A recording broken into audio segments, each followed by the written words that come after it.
చెప్పాలనుకున్న సమయం లేదు కాబట్టి ఇక ఒకటే ఒక తెలుగు ముగిస్తారు.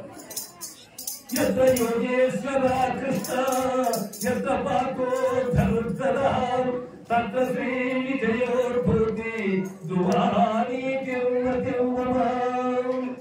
ఎక్కడైతే యోగేశ్వరుడైనటువంటి శ్రీకృష్ణ పరమాత్ముడు అలాగనే ధనుర్ధారి అయినటువంటి అర్జునుడు ఉంటాడో అక్కడ విజయము, ఐశ్వర్యము, సంపద, సకల సద్గుణ సంపదలు అన్ని కూడా అక్కడ ఉంటాయి. అంతేకాకుండా ఆయన ఆరోగ్యాలు, ఐశ్వర్యాలు ప్రాప్తిస్తాయి. అందుకనే ఆ భగవంతుని యొక్క భగవద్గీత అంతా చెప్పినటువంటి సంజయుడు ఈ మాట చెప్పిండు.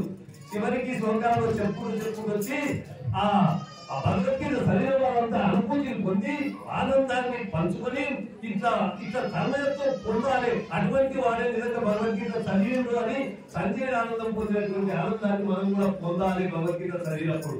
ఆయన ఏం చెప్తాడంటే ఎక్కడైతే ఈ భగవద్గీత చదువుతారో వాళ్ళ ఇంట్లో వాళ్ళ గృహంలో కానీ ఎక్కడైనా కానీ అంత గొప్ప ఆశీర్వాదం ఉంటుంది ఆయనది అని చెప్పాడు. కాబట్టి మనం అందరం కూడా భగవద్గీతను అందరూ చదవండి. భగవద్గీత చదవడానికి లేకుంటే వినండి.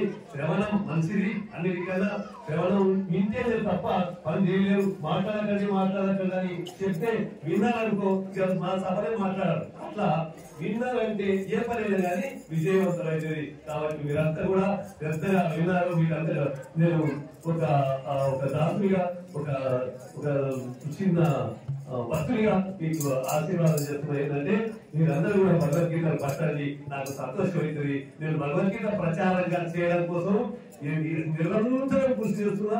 సంసారానికి వదులుకొని దూరంగా ఉంటూ ఓ చిన్న ఆశ్రమం పెట్టుకుని ఎక్కడో పెట్టి దూరంగా ఉండే బదులు ఇంటికాన్నే పెడదామని చెప్పి ఇంటి దగ్గరనే ఆశ్రమం పెట్టుకుని కొంతమంది శిష్యవర్గాన్ని చేసుకుని చాలా గట్టిగా భగవద్గీతను నిరంతరం చేసుకుంటూ అక్కడక్కడ రామాయణ సప్తాహం, భాగవత సప్తాహం, భగవద్గీత ప్రవచనాలు చేస్తూ ప్రజల్లో అంత చైతన్యాన్ని కలిగింపజేయడం కోసమే జీవితం అంతా అంకితమై నిన్న తిరుపతి దేవస్థానం నుండి ఆధ్యాత్మిక కార్యక్రమాల ప్రవచనాలు చేస్తూ ఈ భగవద్గీత పోటీలను మన భగవద్గీతలో ఒకసారి గద్వాలలో ఒకసారి అట్లాగే మహబూబ్నగర్లో ఆ తర్వాత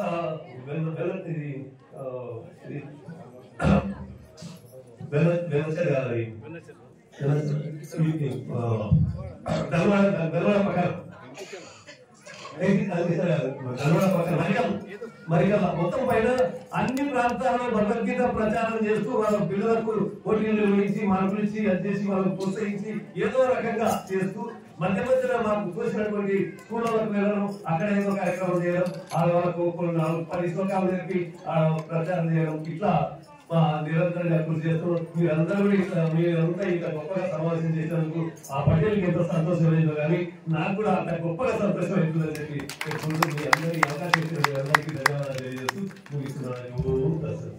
ఉమానంద స్వామి ధన్యవాదాలు తెలియజేస్తూ సమయం లేదు, ఇక 5 నిమిషాల్లో ముగించాలని అనుకున్నాము. కాబట్టి 5 నిమిషాల సమయాన్ని మన అయ్యప్పరెడ్డి గారు సంస్థ అధ్యక్షుల వారికి బాధ్యత అప్పగించారు.